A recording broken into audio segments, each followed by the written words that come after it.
جھڑکی اداس سلطنت میں ایک شاخ برہنہ تن پہ تنہا، بے برگ مسافتوں میں حیراں کچھ زرد شگفتہ شوخ کلیاں، جو ایک سرور سرکشی میں اعلان بہار سے بھی پہلے انجام خزاں پہ ہنس پڑی ہیں، تقدیر چمن بنی کھڑی ہیں۔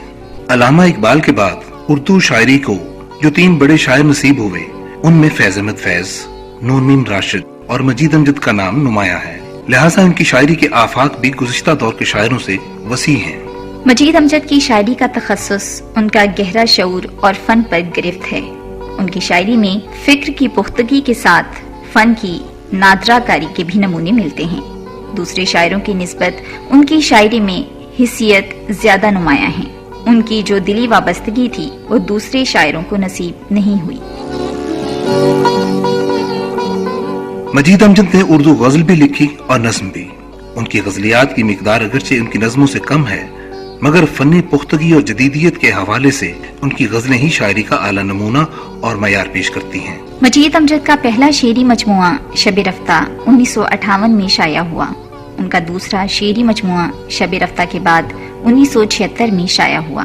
مجید امجد کی تمام شاعری پر مشتمل کلیات مجید امجد کی اشاعت 1999 میں ہوئی۔ مجید امجد کی شاعری کو علمی و ادبی حلقوں کی طرف سے زبردست پذیرائی ملی۔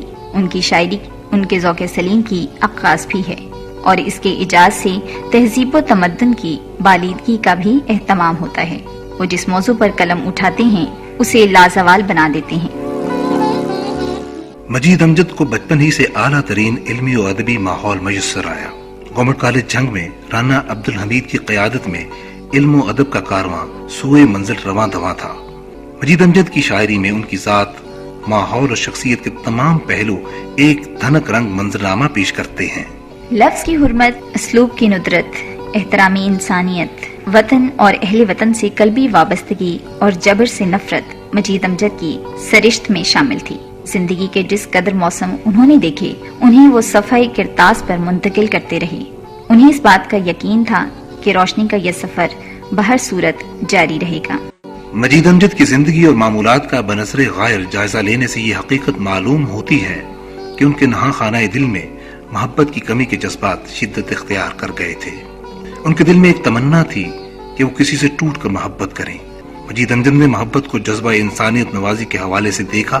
مجید امجد کی زندگی میں ایک جرمن خاتون شالات نے محبت کے جذبات کو مہمیز کیا۔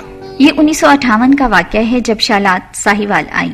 اس خاتون کو عالمی ادبیات، فنون لطیفہ اور آثار قدیمہ سے گہری دلچسپی تھی۔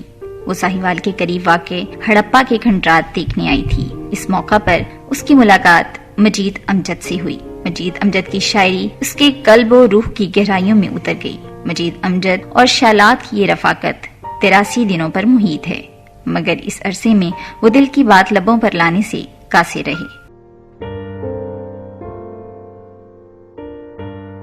مجید امجد نے شالات کو کوئٹہ تک پہنچایا اور اسے خدا حافظ کہا، اس آس پر کہ جانے والی شاید لوٹ آئیں، لیکن شالات نے تو جا کر مستقل جدائی مجید امجد کی قسمت میں لکھ دی۔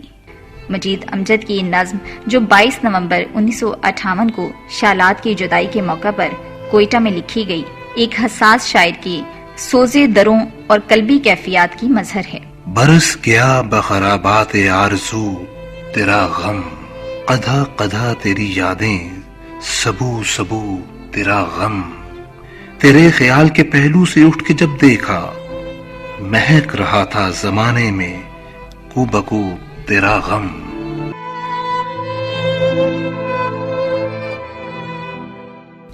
شالات کی جدائی مجید امجد کے لیے شام علم ثابت ہوئی، جس نے ان کی روح کو زخم اور پورے وجود کو کرچی کرچی کر کے رکھ دیا۔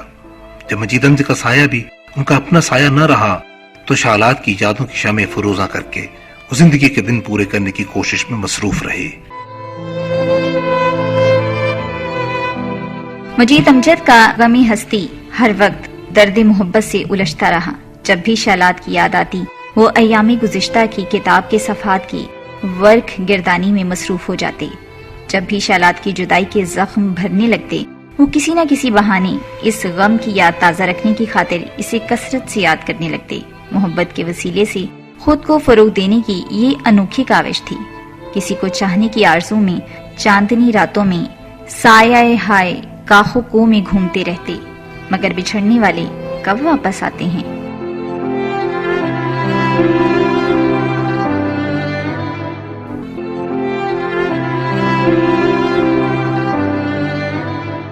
مجید امجد کا برتاؤ زیادہ رجعیت پسندانہ ہو جاتا ہے۔ موت کی محدودیت کے حوالے سے اس نے جب بھی زندگی کے اسبات کو محسوس کیا، وہ زندگی اور جسموں کی حقیقت سے آگاہ ہوتا چلا گیا۔ زندگی کے بارے میں اس کا رویہ مثبت ہے اور وہ اپنی شاعری میں اس کا اظہار اعتماد سے کرتا ہے۔ تنہائی کا شدید احساس بھی مجید امجد کی شاعری کا موضوع ہے۔ وہ اپنے دل اور احساس کی دنیا میں جس گہری تنہائی کا شکار ہیں، اس کا اظہار ان کی نظم اور غزل دونوں میں نمایاں ہے۔ ان کا انداز زیست چونکہ عام لوگوں سے مختلف تھا، لہٰذا اس انفرادی رویے کی قیمت یوں ادا کرنی پڑی کہ وہ بھیڑ اور ہجوم میں بھی ہوتے ہوئے تنہا رہے۔ انہوں نے اپنی تنہائی کو تخلیقی انداز میں پیش کیا ہے۔ میری ہی طرح خود نگر تنہا، یہ سراہی میں پھول نرگس کا۔ ایک اور جگہ لکھتے ہیں، دل نے ہر ایک دکھ سہا تنہا، انجمن انجمن رہا تنہا۔ مجید امجد کی ساری زندگی تنہائی کے آشوب میں گزری۔ سوچو کہ تنہائی نے اسے زندگی بھر تنہا رکھا، اور اسی تنہائی میں اس عظیم شاعر نے موت کو گلے لگا لیا۔ مجید امجد نے 11 مئی 1974 کو دائی اجل کو لبیک کہا۔ اس کے ساتھ ہی جدید اردو نظم کا ایک تابندہ ستارہ افق کے ادب سے غروب ہو کر عدم کی بے کراں وادیوں میں اوجھل ہو گیا۔